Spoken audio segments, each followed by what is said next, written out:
매 순간 복을 주시며 인간이 행복하기를 원하신다. 그리고 이런 말이 있죠. 복은 신이 내리고 불행은 인간이 받는다. 복은 하나님이 주시지만 우리 인간이 그 복을 복으로 알지 못하고 헛되이 그 복을 받거나 그 복을 화로 만들어 불행한 삶을 살아간다는 것이죠. 오늘도 우리는 그러기에 10월을 맞이하는데 10월 하늘 연 달이죠. 밝은 매의 아침에 나라가 열린 달인데 우리 귀한 10월을 맞이해서 하늘 문이 열리고 이제는 은혜의 빗줄기가 이 땅 위에 우리의 마음 위에 가득 임하기를 바랍니다. 오늘도 우리 주님이 우리에게 오셔서 의와 평강 기쁨의 빗줄기가 넘쳐 흐르기를 바랍니다. 여러분, 이것이 진정 복되고 복된 삶이죠. 그러기 위해서 우리가 다 함께 힘써 모이고 또 찬송과 기도를 드리면서 하나님의 뜻을 깨달아 그 뜻을 이루어 나아가도록 해야 한다는 것이죠.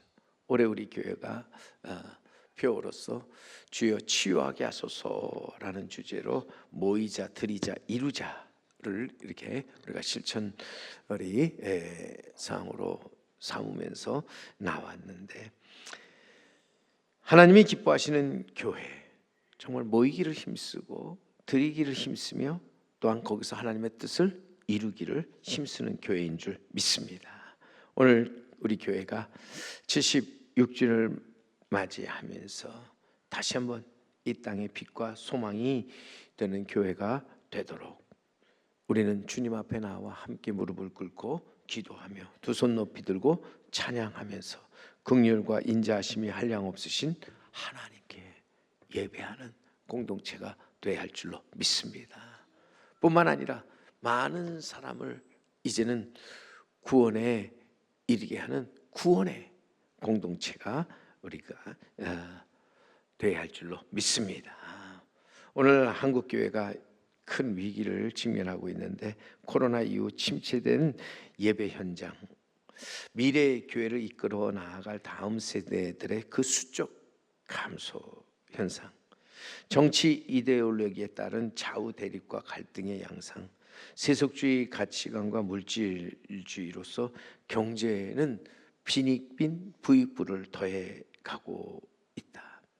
그런 가운데 도덕성을 상실한 기독교 이단과 사이비 집단들의 그 여러 가지 그 비윤리적 행태, 그리고 기후 환경의 그 위기, 이런 것들은 정말 우리의 모든 나아갈 방향을 뒤흔들어 놓고 있죠. 우리는 표대를 향하여 달려가지 못하고 큰 어려움과 위기를 맞고 있는 것입니다. 2023년 작년이죠. 기독교 윤리 실천 운동에서 조사한 한국교회의 사회적 신뢰도 그 여론조사를 보면은 오늘날 기독교인들은 이기적이고 정직하지 못한 언행을 행사하고 지나치게 정치적으로 편향되어 있으며 기복주의를 강조하고 남을 배려하지 못하고 사회에 무관심한 사람들이라고 그렇게 이야기하는데, 교회의 사회적 신뢰성과 이미지가 매우 지금 부정적으로 나타나고 있다 하는 것이죠. 안타까운 일이고 정말 슬픈 일이 아닐 수 없습니다. 전에 우리 기독교인들은 달라, 뭔가 달라 이렇게 이야기를 했는데 얼마 전부터 다르기는 똑같아라는 말을 듣더니 요즘에는요, 더해, 믿는 사람들이 더해라는 말을 이제는 듣게 됩니다. 기독교인의 사회적 인식이 좋지 않은 상황에서 나아가서 복음을 전할 때 사람들은 외치죠. 너나 잘 믿으라고, 너나 잘하라고. 어찌하면 좋을까? 우리가 어떻게 해야 될까? 종교개혁자 칼뱅은 하나님을 인식하는 것은 오히려 성령에 의해서만 가능하다고 그렇게 외쳤는데, 여러분, 성령이 아니고서는 우리가 하나님을 인식하지 못한다. 하나님이 보내신 예수 그리스도를 우리가 주라, 시인할 수 없습니다.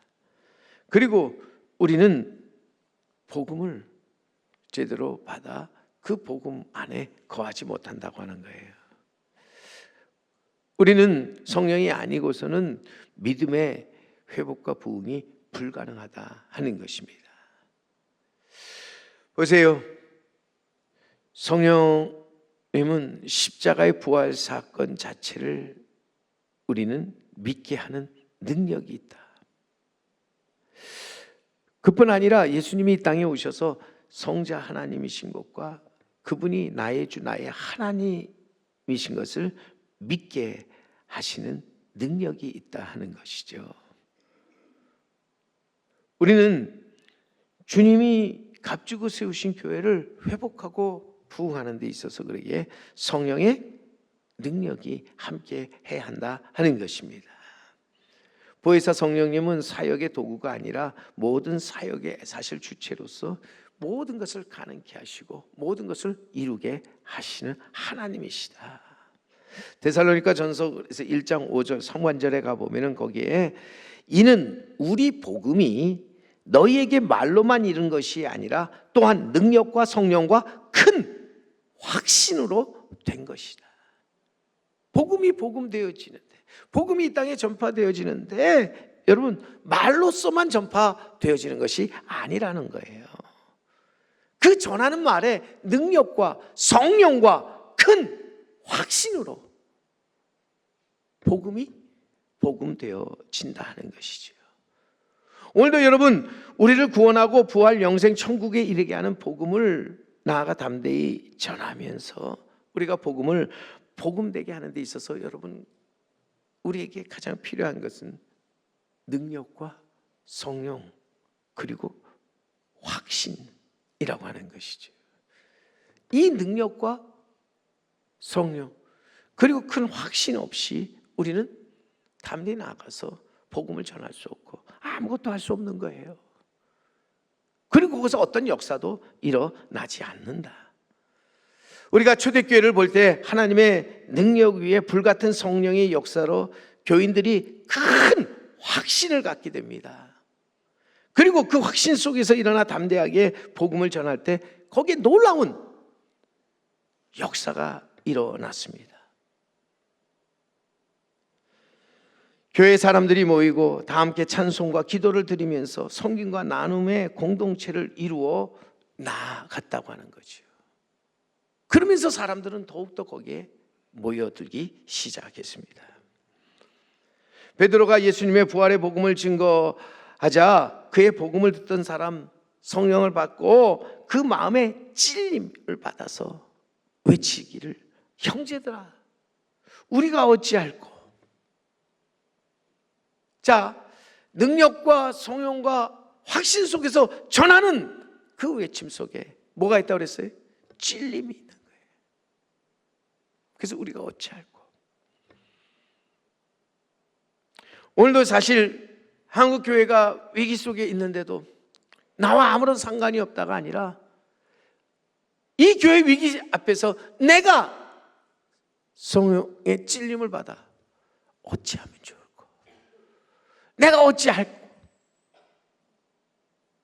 외칠 수 있는 자가 진정 믿음에서 살아가는 사람인 줄 믿습니다. 오늘 한국교회 어찌할꼬? 주님이 세우신 교회 한마디로 구원의 공동체로서 예수 그리스도의 이름을 부르며 그의 이름으로 모여 기도하는 공동체죠. 다 함께 우리가 모여 이제는 날마다 마음을 같이하여 서로 물건을 통용하고 서로의 필요를 나누어 주는 공동체입니다. 주의 이름으로 이제 일어나 악한 모든 것들을 버리고 선한 일을 행하면서 선으로 악을 이기는 공동체입니다. 이런 교회를 하나님께서 이제는 다시 세우시고 온 백성에게 칭송받게 하시며 거기서 구원받는 사람들의 수를 날마다 더하게 하신다 하는 것입니다. 오늘도 분명히 그러기에 교회가 성령의 능력 아래 있지 않으면 교회는 사람들에게 비난과 조롱을 받을 뿐만 아니라 거기서 아무런 구원의 역사를 이루어내지 못한다고 하는 거예요. 오늘도 성령의 능력으로 나아가서 큰 확신을 가지고 일어나 우리는 하나님이 기뻐하시는 구원의 공동체를 이루어가는 우리 제3교회가 되어야 할 줄로 믿습니다. 오늘도 한마디로 한국교회가 당면한 어려움과 위기를 이제는 돌파하면서 나아가서 하나님의 놀라우신 그 부흥을 경험하는 그 힘이 있다면 바로 성령의 능력에 달려있다 하는 사실이죠. 성령의 능력 없이 참된 믿음의 회복과 부흥이 불가능할 뿐만 아니라 우리 교회가 진정으로 구원의 공동체, 구원의 방주가 되지 못한다 하는 것입니다. 성령의 능력 속에서 우리가 믿음을 회복하고 큰 확신 가운데 일어나 나아갈 때 오늘의 위기를 극복하고 우리는 이 위기를 기회로 삼아 다시 한번 일어서게 될 줄 믿습니다. 이 땅에 빛과 소망이 되는 교회를 이루어가게 될 줄 믿습니다. 오늘도 그러기에 한국교회 위기를 딛고 일어나서 이것을 기회로 삼으며 또 새롭게 이 땅의 모든 사람들에게 칭송을 받는 교회가 되기 위해서 우리 본교단 109의 총회 주제를 성령의 능력으로 부흥하는 교회, 성령의 능력으로 부흥하는 교회라 이렇게 정하였습니다. 저는 그래서 내년도 우리 교회의 표를 여기에 맞춰서 성령의 능력으로 부흥하는 교회 그대로 우리가 정하고 나아갑니다. 한번 같이 따라 외쳐봅니다. 성령의 능력으로 부흥하는 교회. 예, 우리는 오직 성령의 능력으로 부흥하는 교회가 되어야 할 줄로 믿습니다. 오늘 본문 말씀 사도행전 9장의 내용을 보면은 사울의 회심과 초대교회의 놀라운 부흥의 그 역사를 우리는 보게 되는데 초대교회 여러 가지 면에서 불안하고 혼란한 상황 가운데 있었죠. 복음을 전하던 스데반 집사가 돌에 맞아 이제는 순교를 당하였고 열심히 있는 유대 사람들 교회를 박해하고 핍박을 가합니다. 그 가운데 사울이라고 하는 사람 열심을 가진 자로서 교회를 진멸하고 각 집에 들어가서 남녀를 끌어다가 500개 넘겼습니다.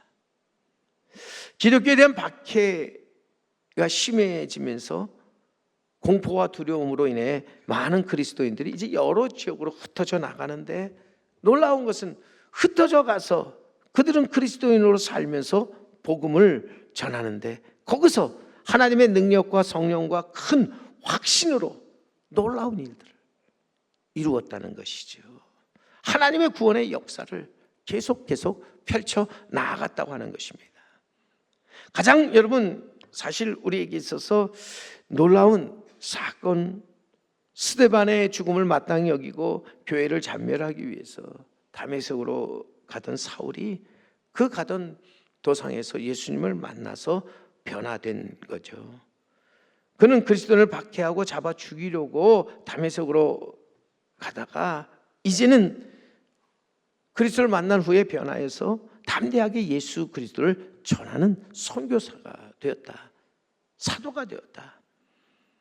그는 분명히 하나님과 택하심 그리고 부르심을 받고 복음을 전파하기 위하여 보내심을 받은 자로 이제는 살게 되는데 어떻게 이렇게 180도의 변화가 일어날 수 있었을까?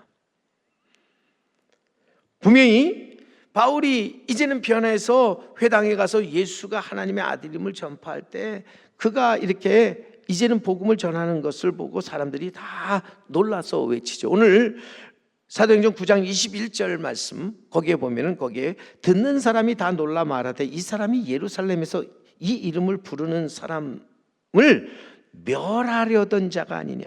여기 온 것도 그들을 결박하여 제사장들에게 끌어가고자 함이 아니냐 하더라. 예수를 믿는 자, 예수 이름을 이제는 부르는 사람들을 멸하기 위해서 그리고 그들을 결박하여 대제사장으로 끌고 가기 위해서 다메섹에 온 사울인 줄 알고 있었는데 그가 오히려 이제는 힘을 다하여 예수를 그리스도라 증언합니다. 이에 다메섹에 있던 유대인들 당황할 수밖에 없죠. 사울의 정체성을 이제는 의심하게 됩니다. 오늘도 여러분, 이 정말 그리스도인들을 받게 하였던 사울을 180도로 바꾸어서 오히려 그리스도를 전하는 자가 되게 만든 것은 부활하신 예수님이죠. 부활하신 예수님을 그가 만나서 구원을 받고 진정한 자유와 기쁨, 평안, 생명을 얻게 되었을 때 그는 진정 그 성령의 능력에 이끌려 나아가서 담대하게 복음을 전하게 되었다. 예수 그리스도가 하나님의 아들이심과 그가 진정으로 구원자이심을 담대하게 선포하게 되었다 하는 것입니다. 그리고 그에게 있어서 그 주어진 확신 조금 더 흔들리지 않았습니다. 어떤 어려움, 어떤 시련이 닥쳐도 그의 확신은 이제는 견고하게 섰다는 것이요. 오늘도 우리를 새롭게 거룩하게 위대하게 만드는 것이 보혜사 성령님의 능력인 줄 믿습니다. 성령의 능력으로 우리는 믿음에서 믿음에 이를 뿐만 아니라 큰 확신을 가지고 나아가 모든 것을 이기고 모든 것을 이루며 모든 것을 가능케 하는 것입니다. 오늘도 여러분 성령의 능력, 창조 때부터 역사하신 하나님의 능력으로 우리를 인도하시고 가르치시며 구원의 인을 치시고 위로하신다고 하는 거예요. 모든 기적을 일으키신다. 우리를 도와 하나님의 거룩하신 뜻을 이루게 하신다. 예수님이 이 땅에 오셔서 세상을 구원하려고 일하실 때 성령으로 충만하셨고 성령의 인도함을 받으셨으며 성령의 능력으로 기적을 행하셨습니다. 이 성령의 능력은 예수님이 떠난 후에 초대교회에 나타나서 이제는 모든 초대교회 교인들을 인도하였고 보호하며 또한 초대교인들이 나아가서 복음을 전할 때 각처에서 놀라운 일들이 이루어지게 하셨다고 하는 거예요. 오늘도 여러분 성령의 능력은 우리를 인도하시고 보호하시고 우리에게 큰 확신을 가져다 주십니다. 우리에게 담대함을 주사 우리로 하나님의 일을 하고 복음을 전파할 수 있게 해 주신다고 하는 거예요. 오늘도 이 성령의 그래서 능력 어제나 오늘이나 영원토록 변하지 않는 동일한 것으로서 여러분 오늘도 우리는 살면서 이 땅에서 이 성령의 능력으로 담대하게 살아가는 우리 성도 여러분, 우리 제3교회가 되어야 할 줄로 믿습니다. 오늘 본문에 보면은 180도로 변화된 사울 예루살렘에 갑니다. 제자들과 사귀고자 하지만 모두가 두려워하면서 그를 믿지 아니하였죠. 그를 만나기를 두려워합니다. 하지만 성령 충만한 바나바가 그를 데리고 결국 사도들에게 가서 그에게 일어난 일들을 자세히 말해주지요. 그가 다메섹 도상에서 예수를 만난 것과 또 예수님이 그에게 하신 모든 말씀을 그대로 그들 앞에 이제는 전하면서 여기서 사울을 그들 앞에 세워 주었다고 하는 거죠. 바나바는 어떤 기적을 행하는 사람도 아니고 놀라운 능력을 행하거나 병을 고치는 그런 사람도 아니었고 자신이 경험한 그 복음을 그저 사람들에게 만나는 사람들에게 전해 주었던 사람인데 사람들이 그를 믿고 존중하였던 것은 한마디로 그가 성령 충만함을 받고 살았기 때문에 성령에 이끌려 모든 것을 행하였던 사람이었기 때문이라는 거예요. 오늘도 여러분 하나님께 인정받고 사람에게 칭찬받는 사람은 한마디로 말하면 성령 충만한 사람이다. 교회도 마찬가지인데 여러분 하나님께 인정받고 사람들에게 칭찬을 받으면서 나아가서 정말 하나님이 기뻐하시는 교회당 교회는 성령 충만한 교회라 하는 것입니다. 오늘도 우리는 성령 충만한 자로서 성령 충만한 교회를 이루어 나아가도록 해야 한다 하는 것입니다. 오늘도 성령 충만한 교회의 모습을 보세요. 31절 우리가 건너가서 우리 31절 말씀해 보면은 우리 한 목소리로 한번 읽어보겠습니다. 시작. 그리하여 온 유대와 갈릴리아와 사마리아 교회가 평안하여 든든히 서가고 주를 경외함과 성령의 위로로 진행하여 수가 더 많아지니라. 아멘. 성령이 충만한 교회의 모습을 보세요. 성령의 능력 안에서 성령의 능력이 함께하는 교회는 교회가 늘 평안하여 든든히 세워져 간다. 교회는 사람의 힘으로 세워지는 것이 아니라 하나님이 주체가 되어 세워가는 것이죠. 그의 능력으로. 오늘날 한국교회가 여러 가지 위기 상황에 직면하고 있는 것 중에 인구 감소, 또 사회적 혼란과 갈등, 교회에 대한 여러 가지 부정적인 인식과 선입견 등이 있습니다만, 이러한 상황 속에도 교회를 이끌어 가시는 분은 하나님이신 줄 믿습니다. 교회에 평안을 주시고 교회를 세워가시는 분은 하나님이신다. 하나님은 그의 성령을 통해 이 땅에 교회를 하나 되게 하시고 그 하나됨 속에서 평안하여 든든히 서가게 하신다 하는 것입니다. 그러기에 바울은 에베소 교회를 향해서 권면합니다. 에베소서 4장 3절의 말씀을 가면은 에베소 교회를 향해서 평안에 매는 줄로 성령이 하나 되게 하신 것을 힘써 지키라. 오늘도 우리가 성령을 받고 성령의 그 능력으로 우리는 나아가서 평안에 매는 줄로 성령이 하나 되는 것을 힘써 지켜가는 자가 되어야 한다 하는 것입니다. 오늘도 우리가 성령의 능력으로 이제는 하나가 되어 이제는 평안하여 이제는 든든히 서가게 될 때 교회는 자연히 부흥할 수밖에 없다는 것입니다. 성도 여러분, 오늘도 우리는 성령을 받고 성령 충만함 속에서 이제는 나아가서 성령의 능력으로 더욱더 든든히 서가는 교회를 이루어 나아가도록 해야 할 줄로 믿습니다. 성령의 능력으로 부흥하는 우리 제3교회가 되어야 할 줄로 믿습니다. 더욱이 오늘 성령 능력 안에서 성령의 능력이 함께하는 교회, 더 나아가서 오늘 말씀에 교회가 언제나 주를 경외하며 순종한다 하셨습니다. 경외한다 하는 말, 두려워할 줄 안다는 거죠. 우리가 하나님을 경외한다는 것은 하나님을 두려워할 줄 아는 것입니다. 교회에 있어서 교회됨은 주를 경외하는 사람들을 통해서 이루어져 가는 것이에요.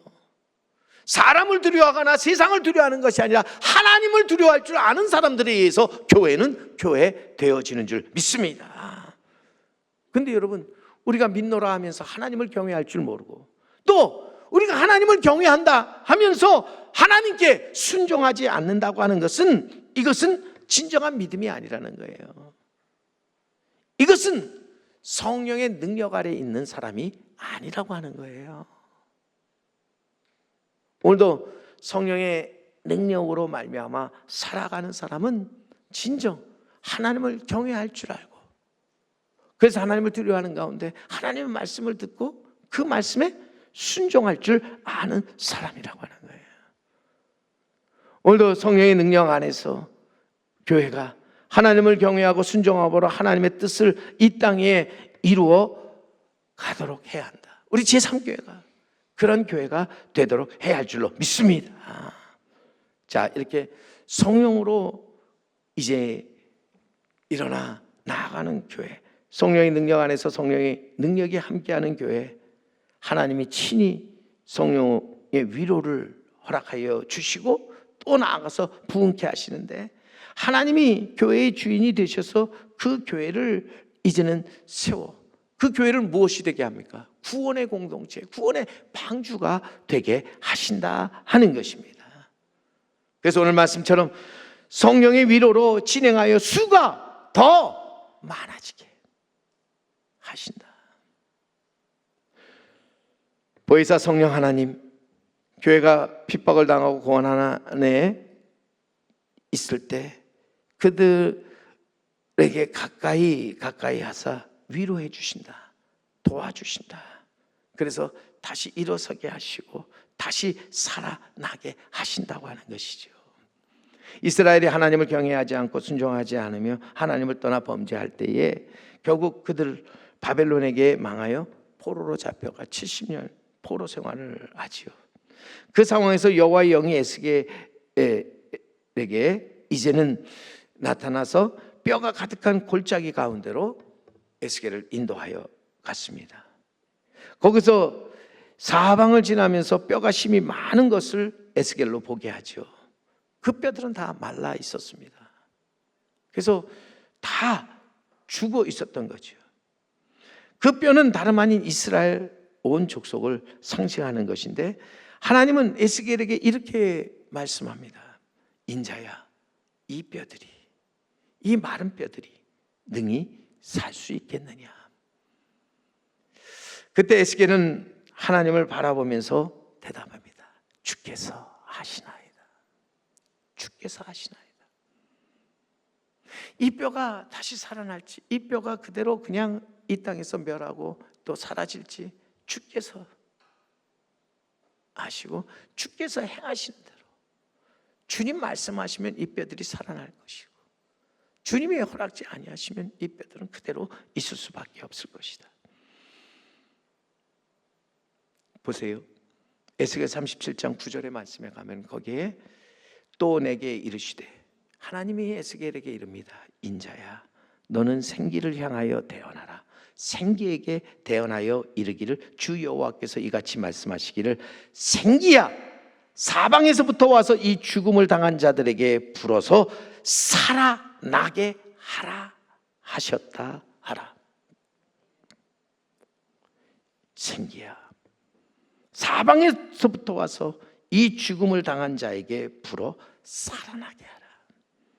여기서 말하는 생기, 하나님의 영으로서, 여러분, 하나님의 생기가 들어가면 모든 것이 거기서 다시 살아나게 되는 줄 믿습니다. 다시 일어서게 되는 줄 믿습니다. 하나님의 성령의 능력을 통해 마른 뼈들이 살아나게 하셨을 뿐만 아니라 주님의 택하신 백성들을 구원하셨고, 또 주님이 세우신 교회를 다시 일으켜 세우셨습니다. 교회의 부흥과 성장, 그리고 우리의 능력 여하에 달린 것이 아니라 하나님의 주도에 달려 있는 것을 우리는 알아야 합니다. 하나님께서 그 약속하신 성령의 능력이 우리에게 임할 때 거기서 교회의 부흥과 성장이 이루어지는 줄 믿습니다. 우리의 미래에 대한 희망, 위로, 그러기에 성령의 능력에 달려 있음을 우리 잊지 말아야 한다. 교회를 평안하게 하사 세워가시는 성령의 능력을 받고, 성령의 능력으로 교회를 이제는 다시 회복하고 부흥케 하는 우리 성도 여러분, 우리 제3교회가 되어야 할 줄로 믿습니다. 나아가서 우리는 진정 이 땅에서 주 하나님을 경외하고 그의 말씀을 순종하는 가운데 성령의 능력으로 일어나 교회를 구원의 공동체, 구원의 방주로 만들면서 교회를 교회되게 만들어가는 우리 성도 여러분, 우리 제3교회가 되어야 할 줄로 믿습니다. 성령의 능력으로 부흥하는 우리 제3교회, 76주년을 맞아서 다시 한번 성령을 받고 성령 충만함 속에서 성령의 능력으로 부흥하는 우리 제3교회, 그리고 성도 여러분이 되시길 주님의 이름으로 간절히 축원합니다.